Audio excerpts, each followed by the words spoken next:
2 weeks ago, Kyle Prepolec was training at MTC on Dougal, preparing for a fight in June, when he got the call of his life from the UFC.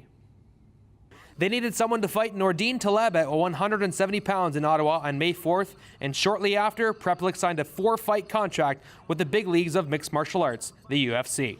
On May 4th, Prepolec fought up 1 weight class heavier than his natural 155 pounds, but he did not look out of place, taking all of Taleb's offense, including some vicious kicks, but Prepolec also dished out some punishment of his own, connecting on a number of combinations through the duration of the 3-round bout. After 15 minutes of combat, the bout went to the judges' scorecards, where the unanimous decision went to Taleb, who has competed in 11 fights in the UFC. Prepolec's professional mixed martial arts record falls to 12-6 after his UFC debut, but he gained a whole lot of respect and praise from his fellow Windsorites and those in the mixed martial arts community. On Thursday, May 2nd, 2019, Drew Desjarlais made some history for those in the Windsor community, being the highest selected player in the CFL draft to ever come from the University of Windsor football program. With the 4th pick of the 2019 CFL draft, the Winnipeg Blue Bombers select Drew Desjarlais, offensive lineman, University of Windsor. Winnipeg Blue Bombers GM Kyle Walters had some great things to say about his first-round draft pick out of Windsor. The opportunity to get Drew Desjarlais was a no-brainer for us. We had him ranked very high. He's tough, he's physical, and we hope that he can grow and develop.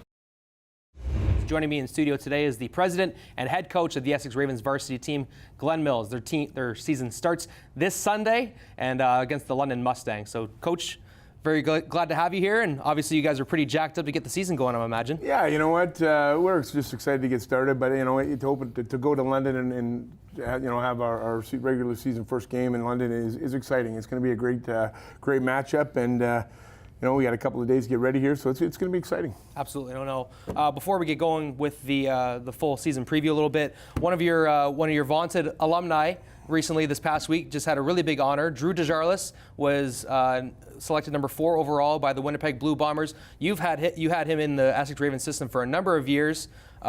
Played in some really big games for the program's history. How proud of you are what Drew You know did? what? Anytime you see one of your guys, one of your former guys go on and do great things, it's awesome. It's awesome to see. Drew especially. Drew is a tremendously hardworking young man, and and just continually worked and got himself in a great situation, and we wish Drew all the best. I mean, like I said, he was a staple of our program for many years at left tackle, and just excited for him. We're hoping that he sticks in the NFL.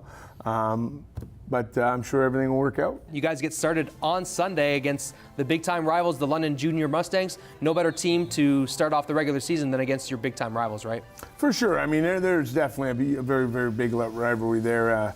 They've beaten us the last couple of years, so I mean, we're excited to get at it. And regardless of who you play, our league is very competitive. But London is always a big game. We're going to be a little bit different this year. I think we're going to see a lot bit more wide open football per team. Our offense is looking real good. Coach Demore's on board, and he's running the offense now. So, awesome. I think it's going to be a little bit more flashy, a little bit not so much pounding ground. It's going to be pound the ground, but I think it's going to be exciting. I think like I said, we'll see Sunday. I know our kids are fired up, and I'm excited to get rolling. So. The running community is mourning the loss of Gary Malloy, the head coach of the Windsor Lancers cross-country team.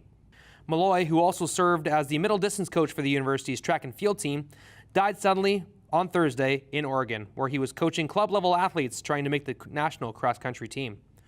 Originally from Glasgow, Scotland, Malloy spent 20 years as part of the Lancers coaching staff alongside his good friend Dennis Farrell, and during that time, the Lancers won unprecedented amount of national championships and provincial championships. A legend in the local running community, Gary Malloy will be definitely missed.